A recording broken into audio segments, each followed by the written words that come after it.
নমস্কার বন্ধুরা, জিকে বাংলা জ্ঞান চ্যানেলে তোমাদের সকলকে স্বাগত।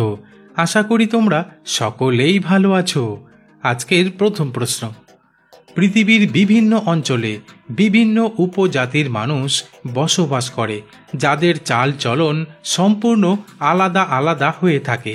কিন্তু ভারতের কোন দ্বীপে বসবাস করা উপজাতিদের পৃথিবীর সবচেয়ে বিচ্ছিন্ন জনগোষ্ঠী হিসেবে আখ্যায়িত করা হয়?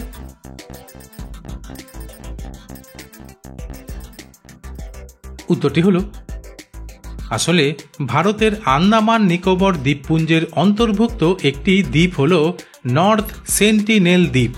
আর এই দ্বীপে বসবাস করা উপজাতিদের পৃথিবীর সবচেয়ে বিচ্ছিন্ন জনগোষ্ঠী হিসেবে আখ্যায়িত করা হয়।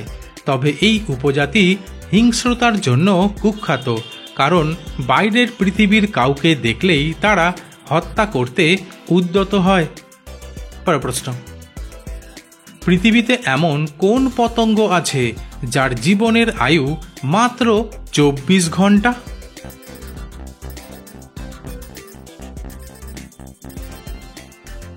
উত্তরটি হল, শুনতে আজব লাগলেও আসলে মে ফ্লাই নামের একটি পতঙ্গ আছে যার জীবনের আয়ু মাত্র 24 ঘন্টা।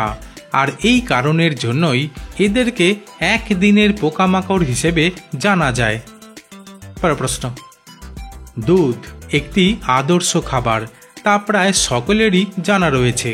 কিন্তু প্রতিদিন দুধ মেশানো জলে স্নান করলে কি কি উপকার পাওয়া যায়?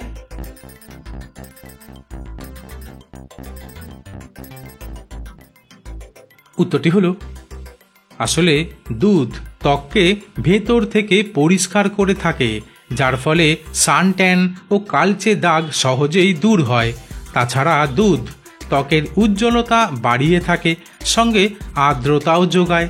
তাই বয়সের ছাপ দূর করতে অবশ্যই নিয়মিত কাঁচা দুধ ব্যবহার করে স্নান করা ভালো, কারণ দুধে রয়েছে উচ্চ মাত্রায় প্রোটিন ও ল্যাকটিক অ্যাসিড, যা ত্বক সুরক্ষায় যথেষ্ট ভূমিকা রাখে। তাই বিশেষজ্ঞরা বলছেন, দুধ খেলেও যেমন উপকার মিলবে, ঠিক তেমনি বাহ্যিক ব্যবহারেও এর পুষ্টিগুণ শুষে নেবে ত্বক। প্রশ্ন, পৃথিবীর কোন দেশে সর্বপ্রথম উল্কা পড়েছিল? বন্ধুরা, প্রশ্নগুলি ভালো লেগে থাকলে লাইক করে দিও।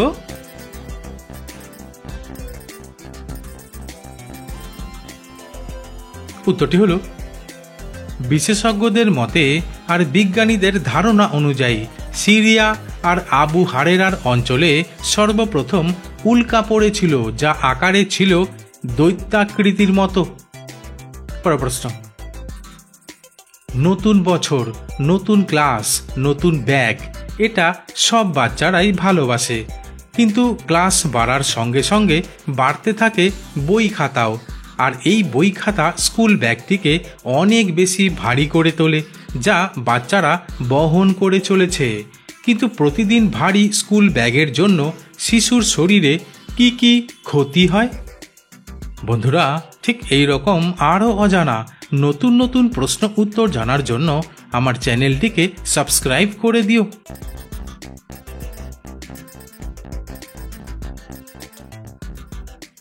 উত্তরটি হলো, বিশেষজ্ঞদের মতে দীর্ঘদিন ভারী ব্যাগ নেওয়ার ফলে কাঁধের মাংসপেশি শক্ত বা আড়ষ্ট হয়ে যায়, ফলে রক্ত চলাচল ব্যাহত হয়ে ঘাড়ে ব্যথা, কাঁধে ব্যথা, কোমরে ব্যথা, হাঁটুতে ব্যথার সৃষ্টি হয়। তাছাড়া শিশুর মেরুদণ্ড ডান দিকে বা বাঁ দিকে অথবা সামনের দিকে কিছুটা বেঁকে যেতে পারে। এমনকি শিশুর শারীরিক বৃদ্ধি ক্ষতিগ্রস্ত হতে পারে। এছাড়াও ক্লান্তি, বিষণ্ণতা, শিশুর অমনোযোগী হয়ে পড়ার জন্য অনেক ক্ষেত্রে দায়ী অতিরিক্ত ভারী স্কুল ব্যাগ। প্রশ্ন, পৃথিবীর কোন দেশের মানুষ খাদ্যের পরিবর্তে মাটি খেয়ে বেঁচে থাকে?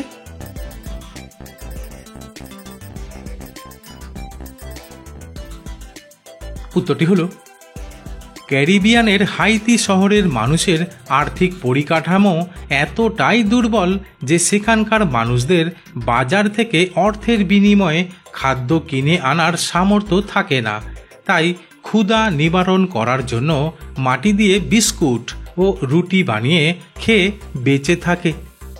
পরের প্রশ্ন, সুস্থ থাকতে হাঁটার কোনো বিকল্প নেই, কারণ প্রতিদিন হাঁটলে শরীর ও মন থাকে চনমনে, ফলে কাজকর্ম করতে উৎসাহ পাওয়া যায়।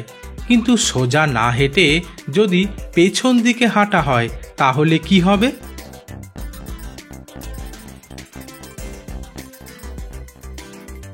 উত্তরটি হলো, বিশেষজ্ঞরা বলছেন সোজা হাঁটলে যেমন উপকার পাওয়া যায় ঠিক তেমনই পেছন দিকে হাঁটলে কিছুটা বেশি উপকার পাওয়া যেতে পারে।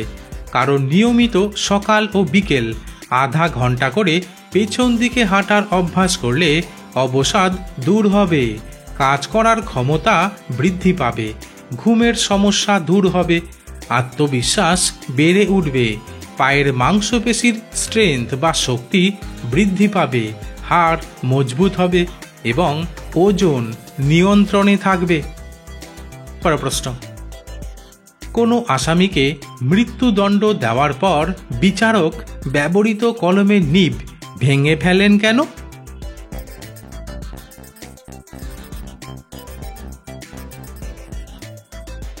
উত্তরটি হলো, প্রথমত যে কলম একটি ব্যক্তির প্রাণ নিয়েছে সেই কলম যাতে অন্য কারোর প্রাণ নিতে না পারে তাই কলমের নিব ভেঙে ফেলা হয়।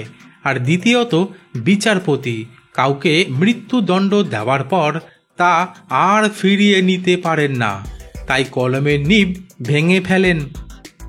পরের প্রশ্ন, কিছু কিছু মানুষ তার বিশেষ গুণের কারণে খুবই পরিচিতি লাভ করে, কিন্তু পৃথিবীর কোন মহিলা এক্স রে চোখের মহিলা নামে পরিচিত?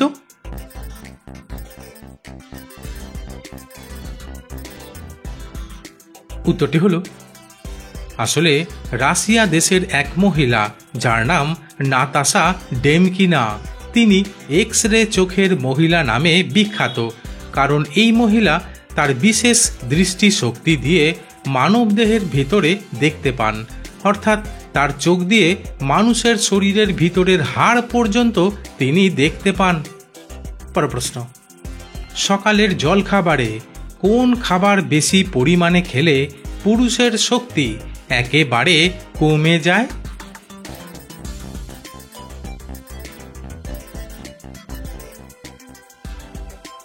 উত্তরটি হলো, সকালের জলখাবারে বেশি পরিমাণে ফ্যাট জাতীয় খাবার খাওয়া উচিত নয়, কারণ এর ফলে শারীরিক শক্তি কমে যায়। বন্ধুরা, আজ এখানেই শেষ করছি। পরবর্তী ভিডিওতে নতুন কিছু তথ্য নিয়ে হাজির হব।